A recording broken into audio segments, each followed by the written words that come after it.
Welcome to Garden Wise Adventures. My name is Malie and today is another beautiful day. Well, actually it's a day that a storm is rolling in. It's getting a lot cooler. It's probably the second week in January, and I just finished covering up my hoop houses again so that they can weather the cold weather that is coming. But today is the fourth video in my Beginning Gardener series, and I wanted to talk a little bit about sun exposure. So this part of my series has several different videos, and we're talking about site selection. What that means is you need to look on your property where you'd like to put your garden.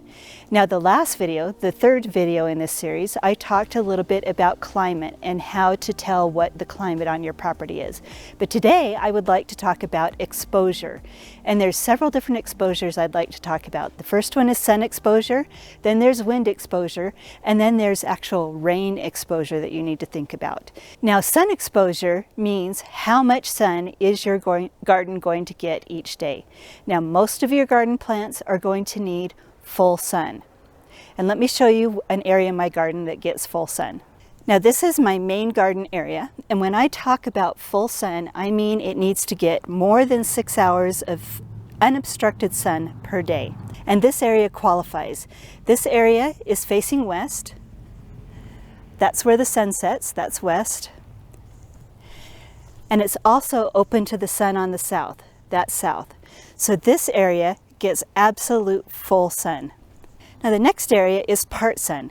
This area right here is blocked by a tree to the east, so it doesn't actually start getting sun until later in the day. This area gets, this bed in particular, gets sun, probably starting about noon, and then it'll have sun till the end of the day. During the middle of the year, it's full sun because the sun sets later in the day, so this gets about 7 hours of full sun a day. So I have been able to grow peppers here, but I need to be careful what I put in this bed, because if I put something in this bed that blocks the sun to this bed, then this goes down to less sunlight. Last year I had the issue of the fact that I was trying to grow a vine in the front here, and it was shading my onions in the back, and the onions did not get enough sunlight and they did not bulb up. Now, part sun gets 4 to 6 hours of full sun a day.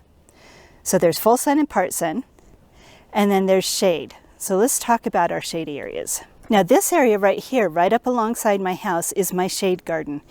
This gets less than 4 hours of sun a day, so it is counted as a full shade area. There are several different plants that do well here, and you need to look on the back of your plant tag, talk to the nursery, or Google online what type of sun exposure your plants need. If they need full sun, you need 6+ hours. If they need full shade, they need less than 4. And then part shade, part sun, plants that can tolerate part sun can go in between that. Now, there is one tricky thing you need to think about, and that is the season. Right now, we are in the winter. As you can tell, my plants are all dormant. And the sun raises further in the south. That's the south over there. So actually, let me show you this area over here. So this area, during the summertime, between these two houses, between my house and the neighbors, and behind this fence, gets full hot sun all day long. But in the winter, because the sun is set further in the south, over there, this house blocks this area, and this area gets very little sun, so it is part sun. Now I'm growing cabbages and kohlrabi in here, and they seem to be doing just fine. And when it's time for them to start their growth spurts again, when it warms up, they will be getting a lot more sun. You need to look at what amount of sun your plants are getting in the time of year when they're going to be growing the most. Now I'm going to take you inside in front of my computer for a minute, and let's talk a little bit about Suncalc. It's a program online, as you can see right here, that shows you where the sun is and how far above your house it's going to be during different times of the year. Now, as you can look, this is on today's date, and the sun is pretty far in the south.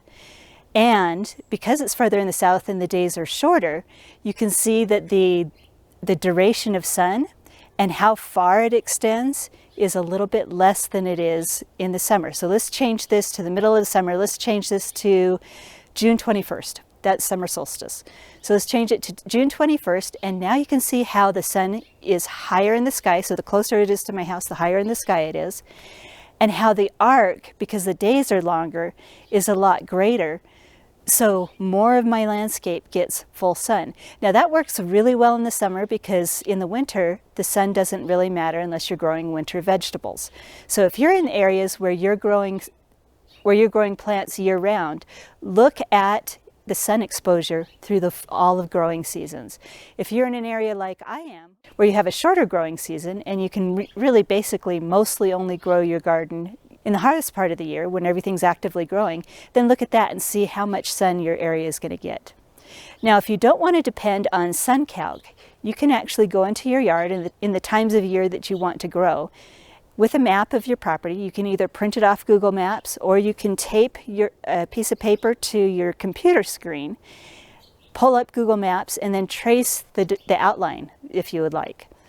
You can do that and then go out into your yard and mark the areas that have shade during different parts of the day. Do it 4 times during the day and see the areas that are getting shade. Another thing that you can do is you can go out, especially in the winter, and it helps show what are the coldest areas and the warmest areas of your property. Go see where the snow melts first.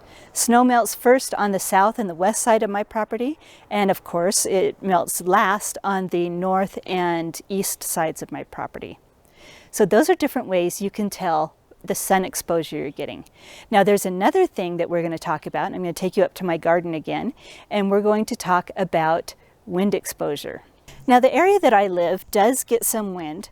It's not excessive, but it can get pretty heavy at times, just like most areas.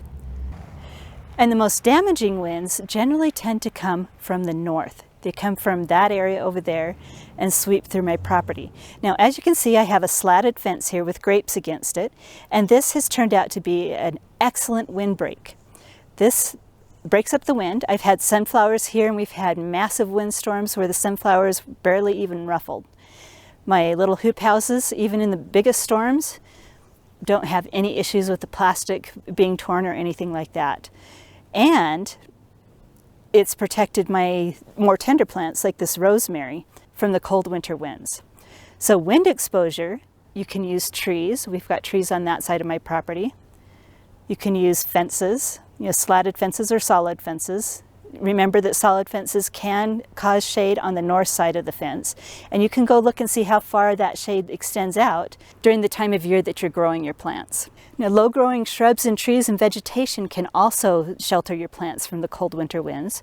For example, my green stalk here seems really exposed, but these 2 trees behind it are protecting it quite well, and we've had strawberries exposed during some pretty heavy storms. We've also, if you look way down deep in there, there's green growth. These are Johnny jump ups that have also been exposed all winter long, no cover, no protection. But the trees and the shrubs are protecting it from the cold winter winds and the most damaging part of the winter. Now, another thing you need to look at is the exposure your plants get to rain. Now, rain is very important. The more it rains, the less you have to irrigate. But you have to watch and see how much rain your plants are actually getting. The plants on the south side of my house that I showed you in where my little hoop house is between the 2 homes, that's very sheltered from where the rains come. The rains either come from the north, most of the time they come from the north on my property, and my house is sheltering them from that rain, or it comes from the south and the neighbor's house is sheltering them from that rain. Now, it just depends on where the rain is coming from and how much wind is blowing. Sometimes that area, even if we have a heavy deluge, stays pretty dry. Other times, if there's very little wind and the rain is coming straight down, then those areas do get watered really well. So check your plants and make sure that they're not being sheltered by trees or shrubs or houses, and make sure they're actually getting the amount of rainfall that you think they are. Stick your finger down, see how wet it is, and then you can see whether or not you need to irrigate your plants. So those are 3 things that I wanted to cover today, and that is sun exposure, wind exposure, and rain exposure. And hopefully this video has helped. If it has helped, please like and subscribe. Leave some comments below telling me if I've missed anything or if you have any other ideas concerning exposure, and go have a wonderful garden adventure.